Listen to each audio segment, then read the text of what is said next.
Hey everybody, Terry Nathan here. I'm with Scully, my training partner, and over the next several minutes we're going to do a recap of the 2023 Markleeville Death Ride. I'm often asked, why do I do the ride year after year after year? And there are basically two reasons. First, I enjoy the challenge of completing all of the passes. And second, and perhaps most importantly, I enjoy the spectacular scenery. The ride takes place south of Lake Tahoe, goes over Monitor and EBBETTS passes, which are among the iconic high mountain passes of the Sierra Nevada mountains. There's nothing like beginning the ride in the dark, beginning the climb up to Monitor Pass, as the sun breaks the horizon, illuminating the surrounding mountains in a beautiful alpenglow. Once you reach Monitor Pass itself, you then have a beautiful, spectacular 10-mile descent down to the Topaz Rest area. And along the way, you'll have these grand vistas into the mountains deep into Nevada. So over the next several minutes, you'll see much of the spectacular scenery and what makes the Death Ride one of the great endurance rides in this country and perhaps even the world. I'll give you a little bit about the logistics of the ride and a little information about Markleeville itself. So pull up a chair, grab a drink, and enjoy the ride.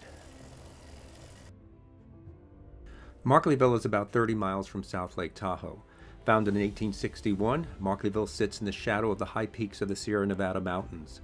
Home to only about 200 residents, Markleeville appears frozen in history, as seen by the few 19th century buildings that line Highway 89, the main road through town. Upon arriving in town, my first stop is the Markleeville General Store.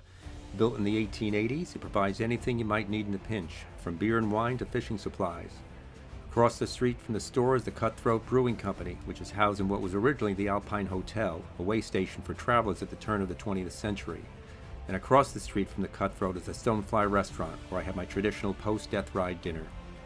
After my brief stop in Markleeville, I make the short drive to Turtle Rock Park, where I pick up my bib number and visit the Bike Expo behind the building. I made this photo of the registration building in 2022, 1 year after the Tamarack Fire, which canceled the 2021 Death Ride. You'll notice the patch of wildflowers, which stand in stark contrast to the devastation of the Tamarack Fire seen in the charred hills in the background. After signing in, I briefly review the course for the ride, which officially starts in Turtle Rock Park. From there, you head south on Highway 89 through Markleeville, follow along the east fork of the Carson River, and then turn left at the Highway 89 Highway 4 junction, where you begin the 8-mile climb to Monitor Pass. From there, you make an exhilarating 10-mile plunge to the Topaz Rest Stop. You then turn around and cross Monitor Pass a second time, and then descend to the Highway 89 Highway 84 junction, where you turn left to make the leg-burning 13-mile climb to EBBETTS Pass. From EBBETTS, you descend about 7 miles to the base of the Pacific Grade, where you make the short but thigh-busting climb to its summit. From there, you drop another 6.5 miles to the Alpine Lake Stop. While there, be sure to load up on food and drink so you have the energy to climb the Pacific Grade and EBBETTS Pass a second time. From EBBETTS, it's then an easy 20-mile cruise back to Turtle Rock Park. After signing in and reviewing the course, my tradition is to make the 20-mile scenic drive from Turtle Rock to Carson Pass, where I have lunch. Along the way, I often stop to make photos of Hope Valley and the West Fork of the Carson River. Well, I made it. I've arrived at Carson Pass, had that beautiful 20-minute drive from Turtle Rock Park to here. One of the things you'll notice, of course, is the fantastic scenery. In the upper right-hand corner there is Hope Valley. Behind me is Red Lake, Hawkins Peak in the distance, and just over my shoulder, just over the far distant hills, is Markleeville. Not only is it a great place to just sit and relax, I have it all to myself, as usual. It's a place steeped in history. Just to my left, there's a pioneer trail that follows Red Lake. And it was in the 19th century the pioneers pulled their wagons and had the fight over this rugged ridgeline as they were headed towards Sutter's Fort in the Sacramento Valley. You can still see grooves in the trees along the trail from the chains that the pioneers used to haul their wagons up the steep rocks. You can still see rocks stained with rust from the wagon wheels, the thousands of wagons that passed through this area around the gold rush.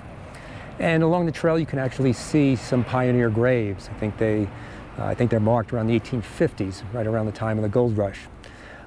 So reading some of their journals and looking at the trail, I would have to say that their journey was a lot tougher than the Death Ride. So what I'm going to do now is basically hang around here, maybe take a cat nap, soak up the scenery, then take my traditional drive back to Sorensen's Wilder for an early dinner. Then I'll go from there to my friend's cabin, get things put together for my early morning start. So I'll look forward to seeing you on the road tomorrow morning. Good morning, everybody. It's 4:15 a.m., about 50 degrees. Cool now, but don't let that trick you, because it's supposed to be up near 100 later today in Markleeville, so the heat could be an issue.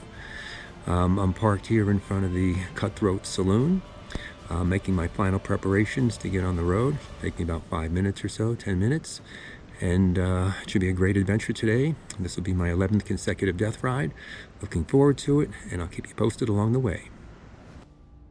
As you pass through Markleeville, you follow the east fork of the Carson River, which, in the dark, can be heard but not seen. The turnoff from Monitor Pass quickly arrives and the climb begins.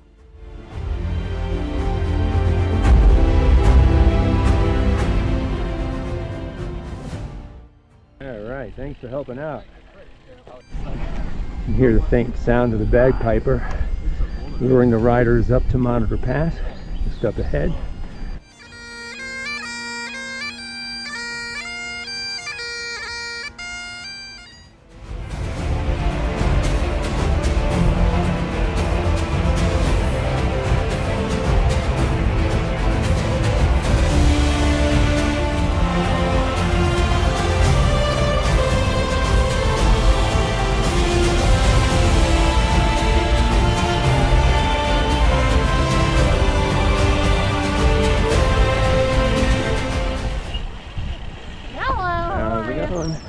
Thanks for volunteering.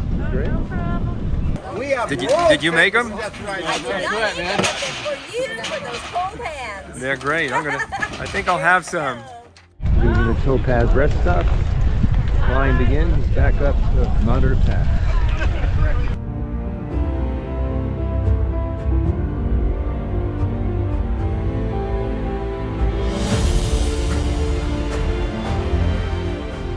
Good job.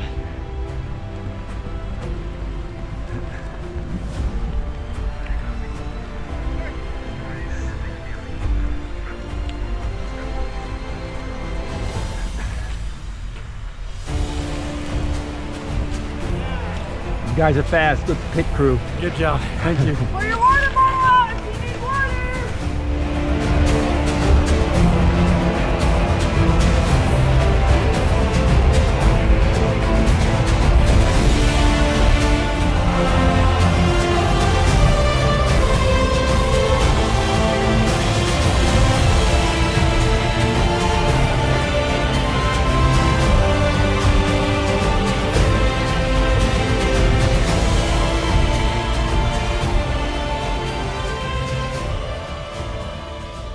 On my descent on the west side of Monitor, I made a brief stop to make this photograph of Heenan Lake.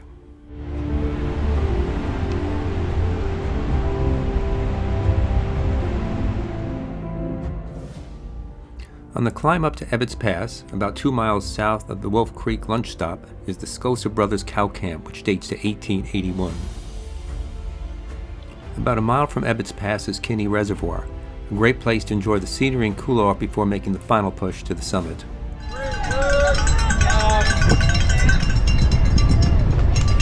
Okay. We got the GoPro going and everything. Oh yeah. All right. Thank you. Howdy. How's it going? Doing all right. Hopefully it's going well for you. So far so good. Excellent. While at the Alpine Lake rest stop, it's a good idea to grab some food and drink so you have the energy to make the leg-burning 13-mile climb back to the top of EBBETTS Pass. After crossing EBBETTS Pass a second time, it's an easy 20-mile scenic cruise back to the finish at Turtle Rock Park.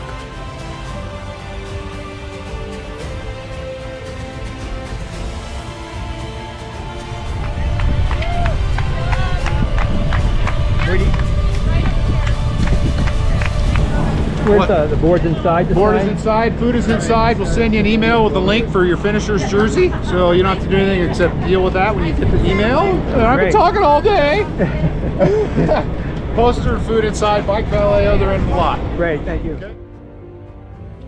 I'm glad you could join me on this adventure. I'll leave you now on the east side of Monitor Pass overlooking Slinkard Valley. Hope to see you on the road.